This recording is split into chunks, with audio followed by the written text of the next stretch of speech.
52లో పెట్టండి.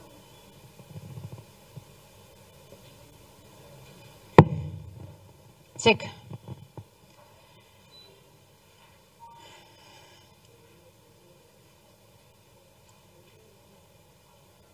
ఈరోజు ఆంధ్ర రాష్ట్రంలో ప్రజాప్రతినిధులందరికీ ఒక విషయం గుర్తు చేయాలనుకుంటున్నాం. మన రాష్ట్రం ఏర్పడి 10 సంవత్సరాలైంది. కానీ ఇంతవరకు మనకి ప్రత్యేక హోదా రాలేదు. ఈ 10 సంవత్సరాలలో పట్టుమని కనీసం ఒక 10 కొత్త పరిశ్రమలు కూడా రాలేదు. దాంతో మన బిడ్డలకు ఉద్యోగాలు రాలేదు. పోనీ వ్యవసాయం బాగుందా అంటే అప్పు లేని రైతు మన రాష్ట్రంలో లేడు. మనకు రాజధాని లేదు, మనకు ఒక మెట్రో లేదు, కనీసం మనకు బడ్జెట్ కూడా లేదు. చంద్రబాబు గారి సూపర్ 6 అమలు అవుతుందో లేదో కూడా తెలియని పరిస్థితి. ఇది ఈరోజున్న వాస్తవాలు. కానీ మన రాష్ట్రం ఇంత డెవలప్మెంట్కు నోచుకోకుండా 10 సంవత్సరాలుగా అల్లాడిపోతుంటే మన ప్రజాప్రతినిధులకు ఆ విషయం కనీసం గుర్తన్నా ఉందా? ఈరోజు మన రాష్ట్రంలో పరిపాలన జరుగుతుందా? ప్రజాప్రతినిధుల దృష్టి అంతా ఎక్కడ ఉంది?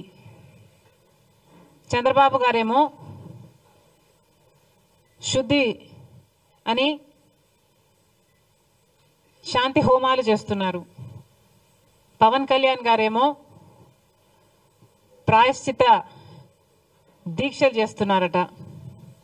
ఇక ఇప్పుడు జగన్మోహన్ రెడ్డి గారు కూడా ప్రక్షాళన పూజలు చేస్తున్నారట. ఒకరి మీద ఒకరు పోటీపడి మరి నీచమైన మత రాజకీయాలు కాకపోతే ఇది ఏమిటి అని అడుగుతున్నాం. చంద్రబాబు గారిని అడుగుతున్నాం. బయట మార్కెట్లో నెయ్యి ధర 700 నుంచి 1000 రూపాయల వరకు ఉంది. జగన్మోహన్ రెడ్డి గారి సర్కారు 320 రూపాయలకే నెయ్యి సప్లై చేసే టెండర్కి ఆమోదం తెలిపిందని మీకు తెలుసు. నెయ్యి కల్తీ అయిందని, లడ్డూలకు వాడే నెయ్యిలో beef టాలో, Pig fat, fish oil ఉన్నాయని నేషనల్ డైరీ డెవలప్మెంట్ బోర్డు ఇచ్చిన రిపోర్టు మీకు తెలుసు. మరి ఇన్ని సాక్ష్యాలు, ఇన్ని ఆధారాలు, ఇన్ని రిపోర్ట్లు మీ దగ్గర పెట్టుకొని కూడా ఏ చర్యలు ఎందుకు లేవు? ఒక పక్కేమో కూటమి సర్కారు ప్రక్షాళన దీక్షలు చేస్తున్నారు, ఇంకో పక్కేమో ఇప్పుడు జగన్మోహన్ రెడ్డి గారు ఆయన ప్రాయశ్చిత దీక్షలట, ఈయన ప్రక్షాళన పూజలట. జగన్మోహన్ రెడ్డి గారి సర్కారు లడ్డూలలో కల్తీ నెయ్యి వాడితే కూటమి సర్కారు అదే లడ్డూలలో మత రాజకీయాలు కలుపుతుంది. ఇద్దరికి ఏమిటి తేడా? ఇంకో పక్కేమో బీజేపీకి చెందిన కేంద్ర మంత్రులే ఈ లడ్డూల వ్యవహారం మీద మాట్లాడుతూ ఇది హిందూ మతం అంతం చేయడానికి కుట్ర అని మాట్లాడుతున్నారు.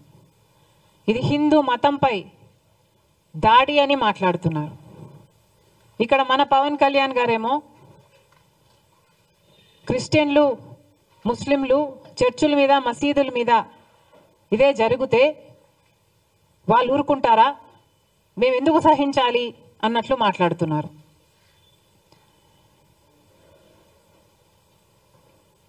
ఇంత దుర్మార్గంగా ఎలా మాట్లాడగలుగుతున్నారు? హిందువులను రెచ్చగొట్టే ప్రయత్నం మీరు చేయటం లేదా? మతాల మధ్య చిచ్చు పెట్టే ప్రయత్నం కాదా ఇది? ఇక్కడ ఒక అన్యాయం జరిగితే క్రిస్టియన్స్ని ముస్లింల గురించి మాట్లాడాల్సిన అవసరం ఏముంది? ఎప్పుడూ లేనిది మన రాష్ట్రంలో కమ్యూనల్ వైలెన్స్ జరగాలి అని మీకేమైనా హిడెన్ అజెండా ఉందా? మతాల పేరుతో చిచ్చు పెట్టే ఉద్దేశం మీకుందా? ఒక మతాన్ని అవమానించాలి, ఇంకో మతాన్ని రెచ్చగొట్టాలి. ఇదే బీజేపీ చేసిన రాజకీయం. అదే బీజేపీ డైరెక్షన్లో పవన్ కళ్యాణ్ గారు, కూటమి సర్కారు కూడా వాళ్ళ చెప్పు చేతల్లోనే వాళ్ళు చెప్పినట్టే చేస్తున్నారనడానికి ఇంతకంటే రుజువు కావాలనా?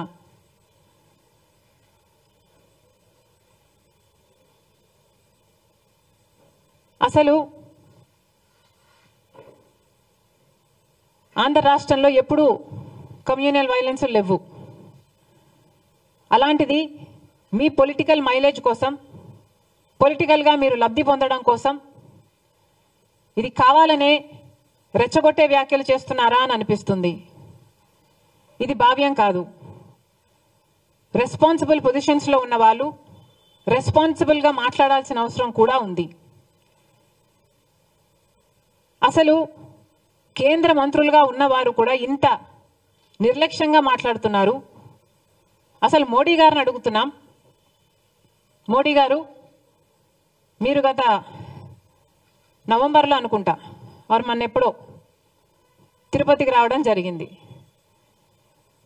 తిరుమలలో మోడీ గారు దర్శనం చేసుకున్న తర్వాత 140 కోట్ల మంది భారతీయులకు మంచి జరగాలని ప్రార్థన చేసుకున్నానని చెప్పటం జరిగింది. అయ్యా మోడీ గారు, మరి అదే తిరుమలలో 140 కోట్ల మంది సెంటిమెంట్లు దెబ్బతినే విధంగా ఒక కాంట్రవర్సీ బయటకు వస్తే మరి మోడీ గారు ఏం చేస్తున్నారు? నేషనల్ డైరీ డెవలప్మెంట్ బోర్డు కేంద్ర సంస్థ. ఆ బోర్డు ఇచ్చిన రిపోర్టు ప్రకారమే చనిపోయిన జంతువుల కొవ్వు ప్రసాదంలో కలిపారు అని వాళ్ళు ఇచ్చిన రిపోర్టే చెప్తుంటే మరి మోడీ గారు కనీసం స్పందన కూడా ఎందుకు లేదు? మీరు చెప్పినట్టే 140 కోట్ల మంది భారతీయులకు సంబంధించిన అంశం. మరి అలాంటప్పుడు కనీసం ఒక సిబిఐ ఎంక్వైరీ వేయాలని మోడీ గారికి ఎందుకు తోచలేదు? 2 నెలల కిందనే నేషనల్ డైరీ డెవలప్మెంట్ బోర్డు చేతుల్లో ఒక రిపోర్ట్ వస్తే 2 నెలలుగా ఏమీ చేయలేదు. ఒక సిబిఐ ఎంక్వైరీ వేయడానికి మోడీ గారికి ఎంతసేపు పడుతుంది? మరి ఎందుకు చేయలేదు? నిజంగానే హిందూ మతం మీద కుట్రే జరుగుతుంటే మరి సిబిఐ దర్యాప్తులో అది తేలేది కదా? మరి సిబిఐ దర్యాప్తులో హిందూ మతం మీద కుట్ర జరిగితే అది దేశద్రోహం కదా? మరి అలాంటప్పుడు ఇంత సీరియస్ ఇష్యూ ఉన్నప్పుడు మోడీ గారు సిబిఐ ఎంక్వైరీ ఎందుకు వేయటం లేదు? చంద్రబాబు గారు కూడా సమాధానం చెప్పాలి. 2 నెలలుగా మీకు తెలుసు, 2 నెలలుగా ఆ రిపోర్టు మీ చేతిలో పెట్టుకొని ఏం చేస్తున్నారు? మీ 100 రోజులు పూర్తి చేసుకున్న సందర్భంలో మీరు అది బయట పెట్టారు అంటే ఏమనుకోవాలి? మీరు సూపర్ 6 అమలు చేయలేదు కాబట్టి ప్రజల దృష్టిని మళ్లించడానికే ఒక హిడెన్ అజెండాతో ఇది ఆ రోజు బయట పెట్టారని స్పష్టంగా అర్థమైపోవటం లేదా? చంద్రబాబు గారు సమాధానం చెప్పాలి. 2 నెలల కిందే మీకు తెలిస్తే మరి ప్రజలకు ఎందుకు చెప్పలేదు? ఎందుకు సిట్టు అప్పుడే ఎందుకు వేయలేదు?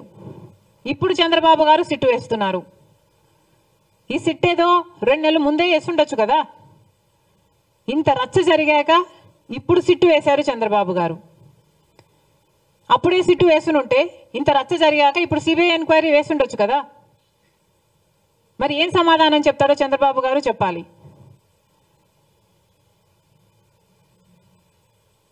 ఇన్ని ఆధారాలు, ఇన్ని రిపోర్ట్లు మీ చేతుల్లో పెట్టుకొని కూడా ఈరోజు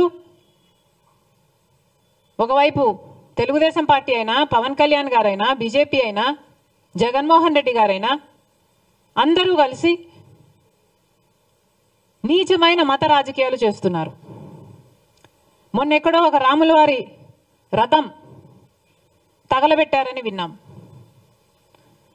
వీళ్ళు చేస్తున్న ఈ క్రియలకు, వీళ్ళు మాట్లాడుతున్న మాటలకు ఇవి ఎక్కడికి దారి తీస్తాయి అన్న స్పృహ లేకుండా, అన్న ఇంగితమన్నా లేకుండా రెస్పాన్సిబుల్ పొజిషన్స్లో ఉన్న వాళ్ళు మాట్లాడాల్సిన మాటలేనా ఇవి? మళ్ళీ చెప్తున్నాం, లడ్డూ కల్తీ జరిగిన విషయంలో మతోన్మాద చర్యలు అవసరం లేదు, సవాళ్ళు ప్రతి సవాళ్ళు కూడా అవసరం లేదు, దీక్షలు ప్రమాణాలు అంతకంటే అవసరం లేదు. ఇక్కడ కావాల్సిందల్లా నిజం, ప్రజలకు నిజం తెలియాలి. ఈ తప్పు ఎవరు చేశారు, పెద్ద చేపలా చిన్న చేపలా, ప్రజలకు నిజం తెలియాలి, చర్యలు తీసుకోవాలి. మళ్ళీ ఈ తప్పు జరగకుండా జాగ్రత్త పడాలి. అది మానేసి ఇలా నీచమైన మత రాజకీయాలు చేయడం చాలా దుర్మార్గం. మేము దీనికి వ్యతిరేకం. కాంగ్రెస్ పార్టీ ఒక సెక్యులర్ పార్టీ. కాంగ్రెస్ పార్టీ రాజ్యాంగాన్ని గౌరవించే పార్టీ. కాంగ్రెస్ పార్టీ అన్ని మతాలని గౌరవిస్తుంది, అన్ని కులాలను గౌరవిస్తుంది, అన్ని భాషలను, అన్ని ప్రాంతాలను గౌరవించే పార్టీ కాంగ్రెస్ పార్టీ. మా నాయకుడు రాహుల్ గాంధీ గారు సోదర భావం కోసం, ప్రేమను పెంచడం కోసం కన్యాకుమారి నుంచి కశ్మీర్ వరకు వేల కిలోమీటర్లు పాదయాత్ర చేసిన వాడు మా నాయకుడు. సవినయంగా హంబ్లీ సబ్మిట్ దిస్. కాబట్టి ఇంత నీచమైన రాజకీయాలు చేయడం మేము తట్టుకోలేకపోతున్నాం.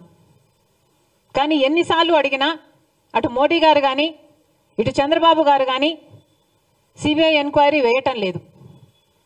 కాబట్టి మేము కాంగ్రెస్ పార్టీ ఈరోజు సుప్రీంకోర్టు చీఫ్ జస్టిస్ గారికి ఒక లేఖ రాయడం జరిగింది. ఈ లేఖ ద్వారా సిబిఐ ఎంక్వైరీ జరగాలి అని,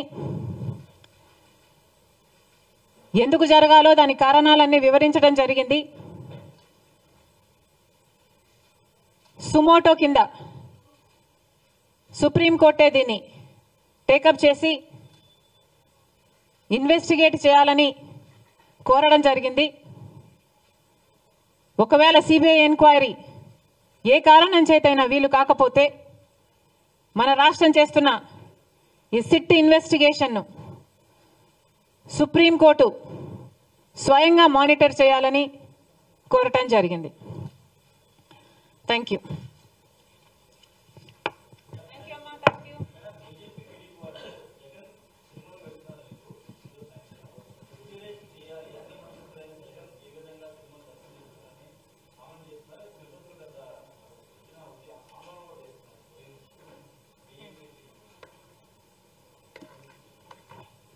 దాని గురించి నేనేం చెప్పాలి, జగన్ గారు చెప్పాలి కదా.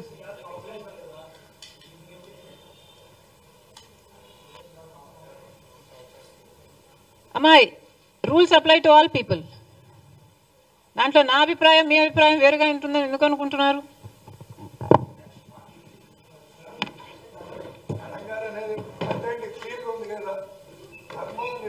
జరగాలి, శిక్షించబడాలి. భారత ప్రజానికం ప్రజల